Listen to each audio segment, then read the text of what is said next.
I am Dr. Sherrian Brown from Mayo Clinic. I'm here at ACC 17.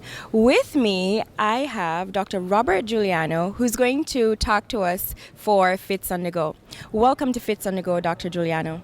Thank you. Thank you for the invitation. Now, we're very excited to hear about the EBBINGHAUS trial. I was wondering if you could tell us a little bit about it. Right. So EBBINGHAUS was a study that was embedded within the larger FOIA trial. FOIA was the outcomes trial with evolocumab, over 27,000 patients. EBBINGHAUS was a much smaller study, under 2,000 patients, but specifically looking at the cognitive effects of evolocumab compared to placebo.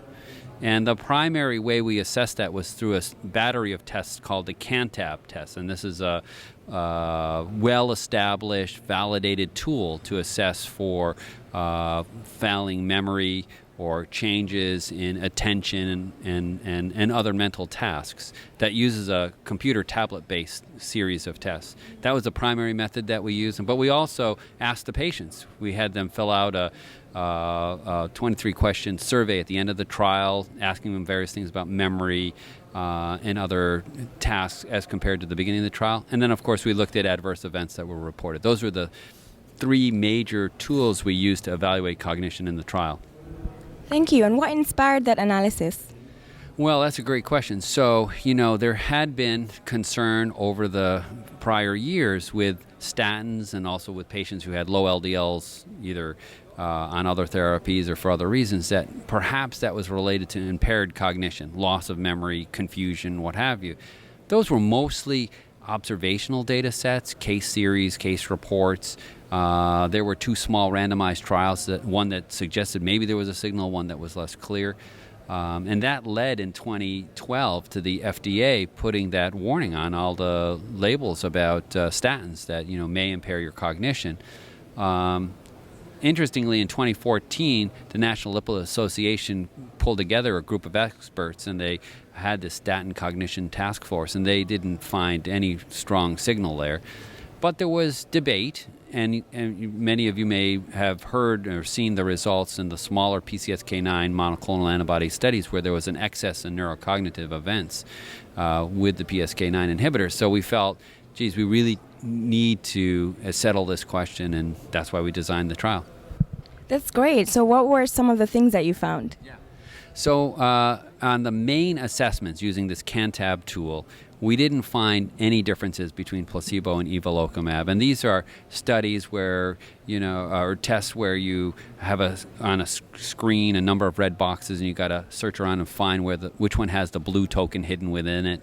And then, they all go red again, and it's hidden in a different place. So you got to remember, where it was. You got to come up with a strategy how to search.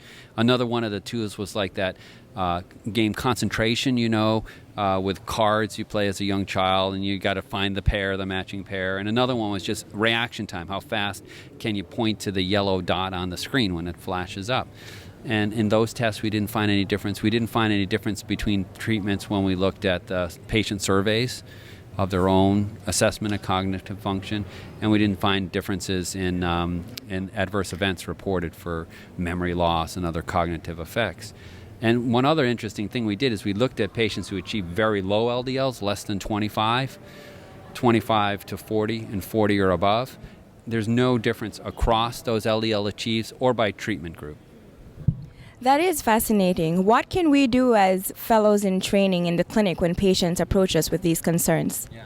Well, one thing you can say is, you always want to be empathetic and say, I hear your concern and I understand, and there have been some reports about this, but this was actually studied rigorously in a trial in almost 2,000 patients where they had formal testing, and we just didn't see it. So, we should look for other explanations for why your memory is not as good, or why whatever the cognitive complaint is. I wouldn't dismiss it, but I just think it's not likely to be related to your lipid-lowering therapy.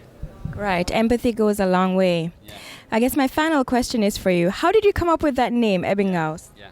Well, I didn't know who EBBINGHAUS was when we started this trial. This came, I think the sponsor came up with the name. They have this idea, which is kind of neat, that each of the trials with evolocumab are named after famous scientists or physicians. Fourier was a mathematician, as you know. And Ebbinghaus did some of the seminal work about 100 years or so ago on memory and what happens, how describing how memory is lost over time and things like that. So, and it was an appropriate name for this trial then. Wonderful. Thank you so much for spending the time with us today. My pleasure. Thanks for having me. And for more videos like this, follow us at youtube.com/fitsonthe-go.